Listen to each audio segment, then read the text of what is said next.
ध्यानम।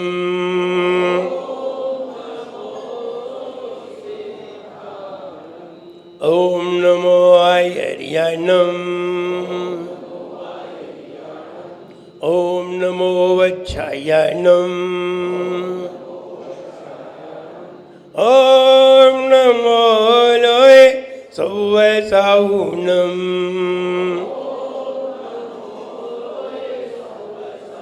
बोले कजारा श्री आदिनाथ भगवान की, एक कजारा श्री महावीर भगवान की, परम पूजाचार्य श्री कुंद कुंद भगवान की, परम पूजाचार्य श्री मानतुंग मुनि महाराज की, परम पूजाचार्य गुरुवर श्री विराट सागर जी गुरुदेव की, अहिंसामयी जैन धर्म की।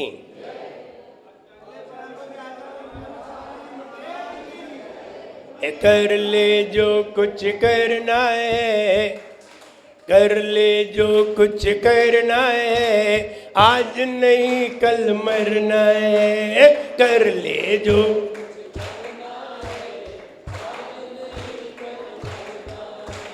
कर ले जो कुछ करना है, आज नहीं कल मरना है। कर ले जो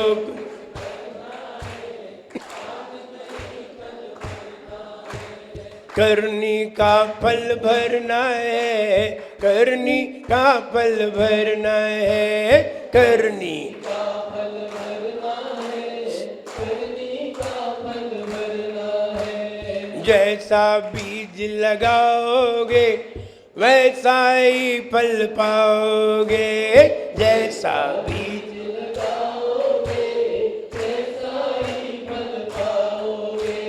जैसा बीज लगाओगे वैसा ही फल पाओगे।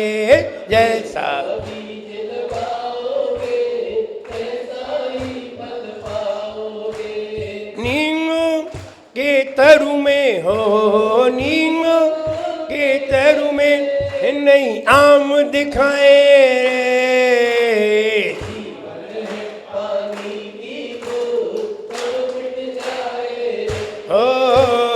जीवन पानी की बूंद मिट जाए रे। होंगी अनहोंगी होंगी अनहोंगी, कब क्या घट जाए।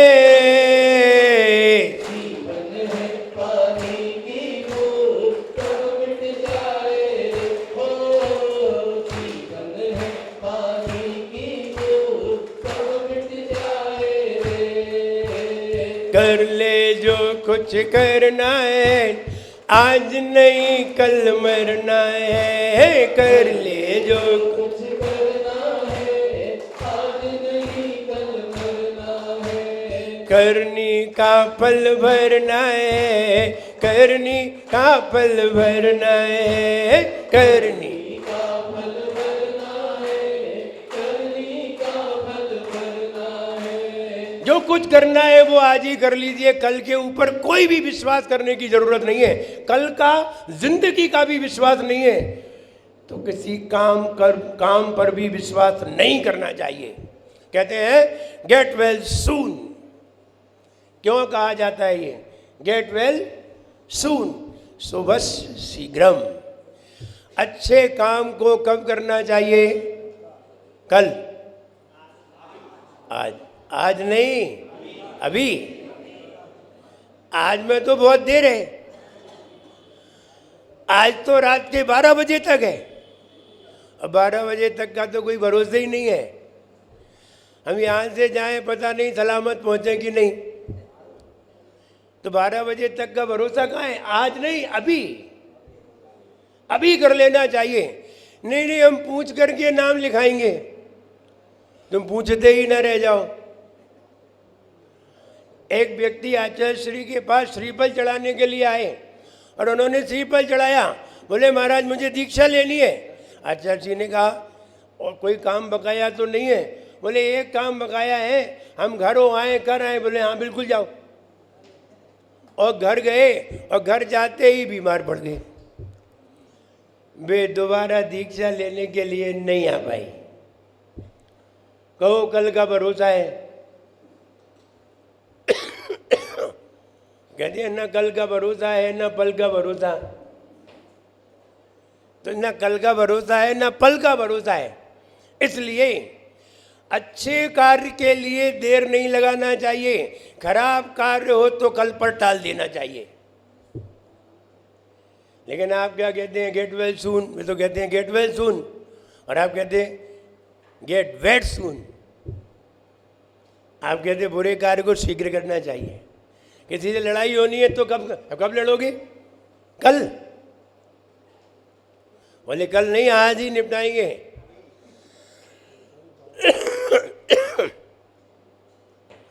वो महिला पड़ोसी से लड़ने जा रही थी तो उसके पति ने कहा आज फिर जा रही है लड़ने, कल तो लड़के आई थी।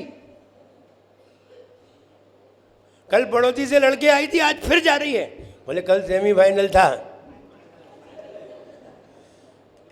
तो लड़ाई का नंबर आ जाए तो तत्काल, और अगर भगवान की पूजन का नंबर आ जाए तो कहते हैं महाराज कल से आएंगे, कल करेंगे। नहीं नहीं, अच्छे कार्य के लिए तत्काल कर लेना चाहिए। पता नहीं कल हम रहे या न रहे, और अच्छा कार्य कर गए, हो सकता है वो अच्छा कार्य ही आगे तुम्हें अच्छा बना दे। अच्छा कार्य ही हमें आगे अच्छा बनाता है। इसलिए अच्छे कार्य को तत्काल कर लेना चाहिए। और भक्तामर जैसा विधान। तुम ये बताओ कौन से छंद का हम तुम्हें अर्थ समझा दें? अभी 2 मिनट में आपको अर्थ समझा दें, और 2 मिनट बाद ये कहो कि हमें इस भक्तामर छंद का अर्थ बिल्कुल हमारे दिमाग में याद हो गया। बोलिए कौन से नंबर का समझा दें? हम उसी नंबर का इतने बढ़िया ढंग से तुम्हें बताएं कि तुम उठो तब ये कहो कि मुझे तो याद हो गया।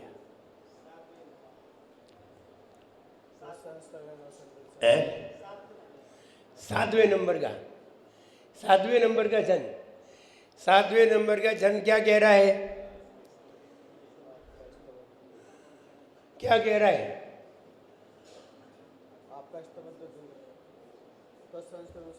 त्वत्संस्तवेन भवसंतति सन्निबद्धं पापं क्षणात् क्षयमुपैति शरीर भाजाम आक्रांत लोक मलि नील मशेष मांसु सूर्यांशु भिन्न मिव सारवर मंदकारम। इसके पहले 6वें को जानना पड़ेगा, इसके पहले 5वें को जानना पड़ेगा, और सीधा 7वां जानोगे तो सीधा 7वां जानिए। हे भगवान, जैसे रात भर का अंधेरा सूर्य की एक किरण से क्षण में नष्ट हो जाता है, जैसे रात भर का अंधेरा छाया हो, सूर्य की एक किरण से क्या होता है? अंधेरा क्षण भर में नष्ट हो जाता है। जैसे रात भर का अंधेरा सूर्य की एक किरण से एक क्षण में ही नष्ट हो जाता है। अंधेरा कितनी देर में इकट्ठा हुआ था? अंधेरे ने 6 बजे चादर बिछा दी थी, पूरे लोक में 6 बजे चादर बिछा दी थी। कितने घंटे चादर बिछी रही? 12 घंटे तक, 13 घंटे तक चादर बिछी रही। सूरज की एक किरण ने कितनी देर में नष्ट किया? कितनी देर लगी नष्ट करने में? 1 क्षण लगा।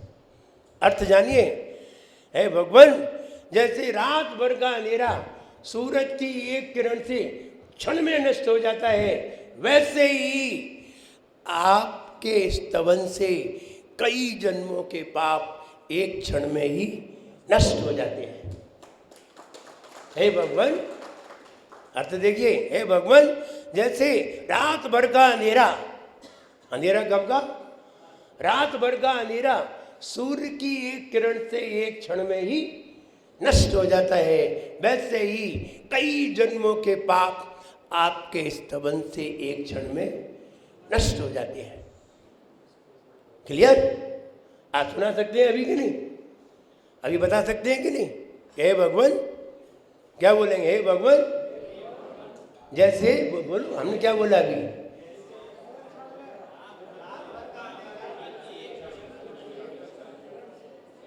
जैसे रात भर का अंधेरा सूर्य की एक किरण से एक क्षण में नष्ट हो जाता है, वैसे ये भगवान कई जन्मों के पाप आपके स्तवन से एक क्षण में नष्ट हो जाते हैं। आ गया दिमाग में कि नहीं?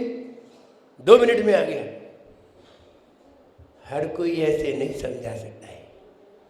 2 मिनट में आपके अंदर कर दिया आपने, और अगर 1 घंटा बैठेगी तो तुम्हारे दिमाग में अंदर पहुंचा देगी। कहने का मतलब ये है, ऐसा भक्तामर,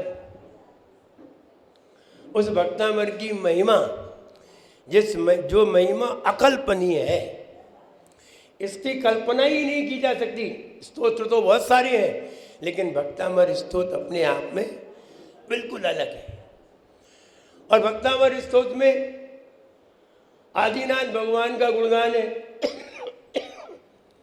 अष्टप्रातिहार के बारे में बताया है, 8 भय के बारे में समझाया है, 8 भय को मिटाया गया है, अष्टप्रातिहार बताए गए हैं, और भगवान की बहुत प्रशंसा की गई है। इसलिए इस स्तोत्र को पढ़ने पर, इसका विधान करने पर आपकी जिंदगी का विधान बदल जाता है। ऐसा विधान जब भी हो आपको अवश्य करना चाहिए। हम तो कहते हैं रोज करना चाहिए। रोज नहीं करते तो भक्तामर तो रोज पढ़ते ही होंगे। पढ़ते हैं कि नहीं? बिल्कुल पढ़ते हैं। शुद्ध पढ़ते हैं कि अशुद्ध पढ़ते हैं? अशुद्ध पढ़ते हैं। तुम 1 लाख बार अशुद्ध पढ़ो, और 1 बार अगर शुद्ध पढ़ दिया तो 1 बार का शुद्ध बहुत भारी हो जाएगा। 1 बार का शुद्ध बहुत भारी हो जाएगा। इसलिए जब भी पढ़ो शुद्ध पढ़ना सीखिए। शुद्ध नहीं पढ़ोगे तो कभी भी उसके परिणाम को प्राप्त नहीं हो सकोगे। कई लोग पढ़ते हैं, कई लोग कहते हैं नहीं भक्तामर पढ़ो, चाहे कैसा पढ़ो, भाव सही होना चाहिए। नहीं, शुद्ध पढ़ना चाहिए। शुद्ध पढ़ते ही भाव अपने आप ही लग जाते हैं। शुद्ध पढ़ते ही आपका भाव बदल जाता है। बताओ नींबू कैसा होता है? नींबू कैसा होता है? अच्छा लगता है कि नहीं? जब नींबू का अचार खाते कैसा लगता है? बताओ तो। और नींबू की शिकंजी पीते तब कैसा लगता है? अच्छा जी बताओ, मुंह गीला हुआ कि नहीं हुआ? देखा, सही बोला तो मुंह में पानी आ गया। सही बोला तो मुंह में पानी आ गया, और सही नहीं बोलते ना तो मुंह में कतई पानी नहीं आता। इसलिए सही चीज पर भाव लगता है, सही बात पर भाव लगता है, शुद्ध पढ़ने पर भाव लगता है। इसलिए शुद्ध पढ़ना जरूर सीखिए। और अब आप कहें कि महाराज आप भी हमें भक्तामर पढ़ा दें, तो मेरे पास अभी इतना टाइम नहीं है। हाँ, ये बात जरूर है, अगर कहीं वर्षा योग का निमित्त सुदामा नगर में हो गया तो जरूर, तो फिर जरूर भक्तामर विधान होगा। हो कहीं भी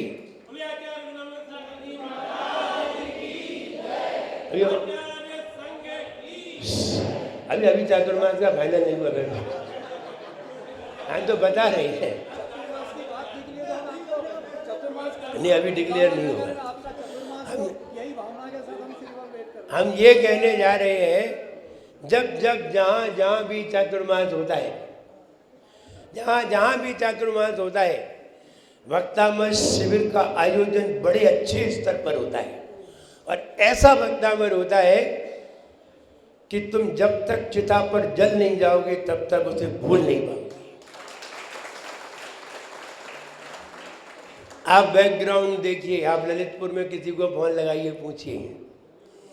आप भोपाल में किसी को फोन लगाइए, हमारे अनिल दादाजी बैठे हैं ललितपुर के, 1999 में चातुर्मास किया था, अभी तक उन्हें याद है। 99 में, आज 26 साल हो गए। यानी अभी तक याद कैसे है? अभी तक वे भूल नहीं पाए। वो भक्तामर शिविर भूले नहीं। पूजन शिविर वो अलग चीज़ है, ये बिल्कुल अलग चीज़ है। हम कहने जा रहे हैं वो भक्तामर का विधान आप अवश्य करिए। इसलिए मैं कह रहा हूँ गेट वेल सून, शुभस्य शीघ्रम। इसका मतलब ये है शुभ कार्य को शीघ्र कर लेना चाहिए, क्योंकि अगर शुभ कार्य शीघ्र नहीं किया गया तो हो सकता है आगे अशुभ का उदय आ रहा हो। तो वो तुम्हारी हालत खराब कर देगा, और शुभ कार्य कर लिया तो वो अशुभ कार्य कन्वर्ट हो जाएगा और अशुभ शुभ में होकर के आ जाएगा। अगर व्यापार में आज प्रॉफिट हो रही हो तो कल का इंतजार नहीं करना चाहिए। क्या मालूम कल का लॉस आज की प्रॉफिट को बराबर कर दे, इसलिए आज ही कर लेना चाहिए। बात तो समझ में आ रही है? व्यापार में आज अगर प्रॉफिट का समय आ गया है, अगर आज तुमने सुपारी खरीद ली है और सुपारी के दाम बढ़ गए, लगभग 150 पौने 200 रुपये बढ़ गए, और सुपारी के दाम बढ़ गए, और तुम्हारे पास सुपारी है तो तत्काल उसे बेच करके प्रॉफिट ले लेना चाहिए। कल का कोई भरोसा नहीं है। तो कहने का मतलब ये है कि जैसे ही मान लीजिए तुम्हारे पास गोल्ड है, गोल्ड के दाम बढ़ गए तो खटाक से अपना गोल्ड निकाल देना चाहिए। कल का कोई भरोसा नहीं है। निकल के भरोसे गए और वो गई 99 से 92 से 88 पे आ गया, फिर बोले वो तो आ ही गया है। तो कहने का मतलब ये है तो फिर लॉस हो जाएगा। इसलिए शुभ कार्य को शीघ्र कर लेना चाहिए। इसलिए कहा है कि कल का कोई भरोसा भी नहीं है। कल तुम्हारे पाँव में तकलीफ हो गई, तुम्हारे हाथ में तकलीफ हो गई, तुम्हारे शरीर में तकलीफ आ गई, तो कल वो कार्य नहीं कर पाओगे तो बहुत दुखी होगे, बहुत रोगे।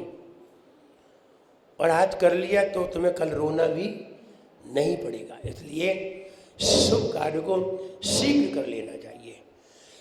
और शुभ कार्य आपके जीवन में कल आ रहा है। हमने आपके यहाँ कभी भक्तामृत विधान कराया है?